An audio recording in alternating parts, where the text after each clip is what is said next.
Isa sa mga nakaranas ng malawakang pagbaha ang probinsya ng Bulacan at maging ang North Luzon Expressway kinailangang isara kagabi dahil sa baha.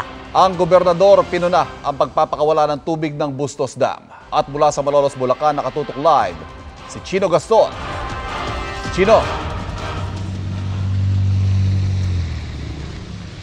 Ivan Pia, patuloy na nagpapaulan ng habagat sa iba't ibang parte ng Central Luzon, kung kaya't ang naging resulta nito ay ang malalim na pagbaha sa iba't ibang parte ng lalawigan ng Bulacan. Gaya na lamang dito sa bahaging ito ng MacArthur Highway sa may Malolos, na bagamat bumaba na ang tubig ay patuloy pa ring nagdudulot ng pagbagal ng daloy ng mga sasakyan.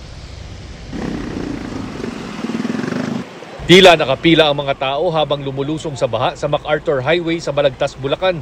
Mga truck o malalaking sasakyan lang ang nakakatawid.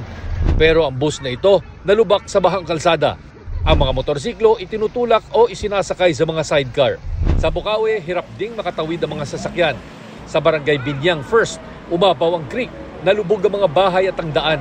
Hanggang ngayon daw, wala pa silang natatanggap na tulong mula sa lokal na pamahalaan. Lagpas na po ang taas eh. Lubog po ang pamilya ko, iniwan ko doon eh. And maghahanap ako ng pagkain para madala ko doon. Sinusubukan pa namin kunin ang panig ng Bukawi LGU. Sa Giginto, hanggang hita ang baha sa ilang kalsada. Marami pa rin motorsiklo at tricycle na lumusong sa baha ang tumirik matapos pasukin ng tubig ang makina. May nagpapabayad ng hanggang 150 pesos para sa mga magpapatawid ng mga motorsiklo. May mga namigay rin ng libreng lugaw para sa ilang apektadong residente. Halos ganyan din ang sitwasyon sa May Kawayan kagabi at sa Villarica Road sa Marilao na naranasan mismo ng ating kasamahang si Jamie Santos. Mula dito, nilusong namin yung hanggang binting baha. Kahit sa Kalumpit, maraming bahay ang nalubog. May bahagi rin ng NLEX sa Bukawi na binaha at bumagal ang daloy ng trapiko. Ang NLEX was forced to close muna yung Bukawi area natin sapagkat medyo mahirap pong daanan. Sa laki po ng volume na dumadaan ng tubig, hindi rin po kakayanan ng submersible pump yan sa loob ng expressway. Sa 24 na lungsod at bayan sa Bulacan, 2 lungsod at 14 na bayan ang nakaranas ng matinding pagbaha ayon kay Bulacan Governor Daniel Fernando. 4,000 pamilya at mahigit 15,000 individual ang apektado. Pinunahan ni Fernando ang National Irrigation Administration na nagpakawala ng tubig mula sa Bustos Dam. Nag-report sila na unti-unti daw na pinapakawalan nila since wala pa yung ganyan sitwasyon. Sabi ko, dapat unti-unti na talaga yun. Pero bigla nilang nagbuhos ng malaki kasi galit na galit nga ako eh. Kinukunan pa namin ng pahayag ang National Irrigation Administration at pamunuan ng Bustos Dam.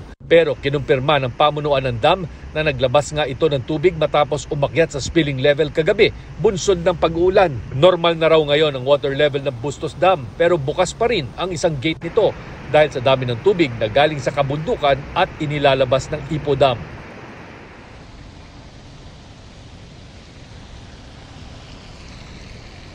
Pia, Ivan, ayon kay Bulacan Vice Governor Alex Castro na ating nakausap kanina, abot na sa higit 5,000 na mga pamilya o higit 21,000 na mga individual ang itinuturing na evacuee sa buong lalawigan. Handa na rin ang Sangguniang Panlalawigan na magpasa ng resolusyon anumang oras para sa pagdedeklara ng state of calamity para maghatid ng tulong sa kanilang mga kababayan at bilang paghahanda na rin sa epekto ng paparating na bagyong Falcon. Pia, Ivan. Ingat dyan at maraming salamat, Chino Gaston.